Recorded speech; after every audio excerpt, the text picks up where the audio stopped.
Assalamualaikum warahmatullahi wabarakatuh. Perkenalkan, kami mahasiswa perawatan dari Universitas Harapan Bangsa Purwokerto yang akan memberikan edukasi melalui video pembelajaran tentang proteksi anak terhadap pola hidup baru. Dalam keadaan pandemi seperti ini, salah satu peranan penting bagi orang tua adalah memperhatikan kesehatan dan kebersihan anak agar tidak mudah sakit dalam menghadapi adaptasi kebiasaan baru di masa pandemi. Lalu, apa saja yang harus kita persiapkan untuk melakukan proteksi anak terhadap pola kehidupan baru dalam kegiatan sehari-hari? Yang pertama adalah peran orang tua sangatlah penting di sini. Peran orang tua sangat penting dalam menjaga anak-anaknya dari COVID-19. Jangan sampai penerapan adaptasi kebiasaan baru membuat orang tua lengah dan membiarkan anak-anaknya kembali beraktivitas tanpa menerapkan protokol kesehatan yang sudah ditetapkan. Protokol kesehatan yang sudah ditetapkan adalah menjaga jarak, kemudian mencuci tangan dengan sabun dan air mengalir, dan memakai masker jika anak berusia di atas 2 tahun. COVID-19 dapat menyerang siapa saja termasuk anak-anak. Jika anak mengalami gejala COVID-19, yang pertama dilakukan untuk tetap tenang. Kedua, cari bantuan medis. COVID-19 memiliki gejala yang mirip dengan flu, yaitu batuk dan demam. Ketiga, hindari berkunjung ke tempat-tempat umum seperti perkantoran, sekolah, dan kendaraan umum jika anak Anda dan Anda sedang terkena flu atau infeksi saluran pernafasan lainnya.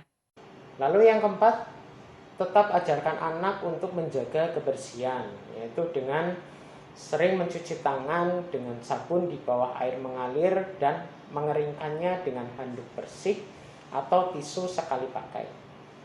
Jika bersin atau batuk, segera tutup mulut dan hidung dengan lengan atas bagian dalam atau dengan tisu.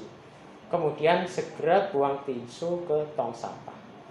Terus selanjutnya tidak menyentuh mata, mulut, dan hidung jika belum mencuci tangan dengan bersih. Lalu yang kelima, yaitu disiplin dalam memberikan vaksinasi. Itu agar apa? Agar anak terlindungi dari virus dan bakteri penyebab penyakit. Lalu yang terakhir, yang keenam, pastikan anak memakai masker dengan baik dan benar, yaitu tidak membuka tutup masker kecuali sedang makan dan minum dengan jarak aman. Membuka masker dari samping, bukan diturunkan, serta mengganti masker setiap 4 jam sekali dengan masker bersih. Terus kira-kira apa saja ya yang akan kita lakukan untuk proteksi anak terhadap adaptasi baru dalam kegiatan sehari-hari? Tips yang pertama yaitu buatlah jadwal teratur kegiatan harian anak. Untuk anak usia sekolah dasar ke atas, sebaiknya buatlah jadwal bersama-sama dengan anak mengenai aturan dan konsekuensinya.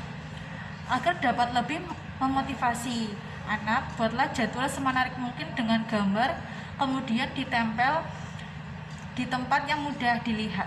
Contohnya itu di pagar. Yang kedua yaitu kerjasama dengan pasangan sangatlah penting. Komunikasikan kesulitan yang dihadapi dan libatkan pasangan dalam membantu pembelajaran anak. Misalnya jika pagi hari ibu mendampingi anak dalam pembelajaran jarak jauh, mintalah ayah untuk bergantian membantu anak dalam mengerjakan tugas di sore harinya. Tentunya aturan ini dibuat sefleksibel mungkin tergantung kondisi masing-masing keluarga. Selanjutnya tips yang ketiga, yaitu usahakan menentukan area belajar yang nyaman bagi anak. Siapkan minuman dan cemilan selama pembelajaran jarak jauh berlangsung. Bagi orang tua yang memiliki anak lebih dari satu, tetap usahakan untuk mengawasi mereka secara bergantian. Pengawasan orang dewasa sangatlah penting dalam pembelajaran jarak jauh, karena untuk membantu ketika anak mengalami kendala jaringan internet. Tips orang tua dalam menghadapi anak belajar dari rumah. Yang keempat, Setelah selesai pembelajaran, diskusikan dengan anak mengenai hal-hal yang menarik dan juga kesulitan yang dihadapi selama mereka melakukan proses pembelajaran. Hasil evaluasi ini dapat didiskusikan dengan pihak sekolah agar pembelajaran lebih optimal. Komunikasikan juga dengan guru sangatlah penting agar pembelajaran di rumah tetap nyaman dan sesuai dengan target pembelajaran. Lalu poin kelima, dukungan sesama orang tua dalam grup tentunya juga perlu. Walaupun orang tua bekerja di luar rumah, selalu sempatkan untuk memeriksakan grup agar tidak ada tugas yang terlewatkan. Lalu yang keenam, hargai setiap proses yang sudah dilakukan anak. Berikan pujian ketika mereka bangun pagi, mampu duduk hingga selesai selama pembelajaran, atau ketika sudah menyelesaikan tugas yang diberikan. Aktivitas fisik ringan yang rutin sangatlah penting. Misalnya dengan jalan santai di dalam rumah di pagi hari atau bersepeda di sore hari jika memungkinkan. Selain dapat membuat tubuh lebih bugar, juga dapat meningkatkan fokus dan konsentrasi anak. Disarankan juga untuk melakukan peregangan setiap beberapa menit selama pembelajaran daring. Nomor 8, untuk para orang tua yang mendampingi anak-anak belajar di rumah, jangan lupa rehat dan berikan waktu untuk diri sendiri di waktu luang. Lakukan aktivitas yang menyenangkan dan mampu menyegarkan kembali, misalnya bermain bersama anak, olahraga, menonton film, atau menghubungi kerabat atau teman lewat video call.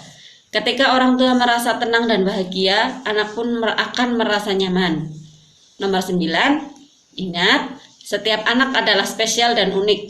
Maka hindari membandingkan anak kita dengan anak lain atau membandingkan si sulung dengan si bungsu, karena setiap anak memiliki kelebihannya masing-masing. Kelanjutan dari tips mendampingi anak belajar di rumah. Setiap anak adalah spesial dan unik, maka hindari membandingkan anak kita dengan anak yang lain atau membandingkan si sulung dan si bungsu, karena setiap anak memiliki kepribadiannya masing-masing. Jangan lupa juga pahami keadaan anak, apakah dia lelah, lapar, stres, sedih, atau mungkin sakit. Jika orang tua mengalami kesulitan atau kelelahan yang berlebihan dalam mendampingi anak, maka cari pertolongan yang profesional, misalnya konsultasi ke dokter atau psikolog. Anak adalah masa depan bersama bagi Indonesia. Kita memastikan anak Indonesia adalah generasi yang terlindungi dari pandemi ini. 3 pesan kepada keluarga untuk melindungi anak-anaknya.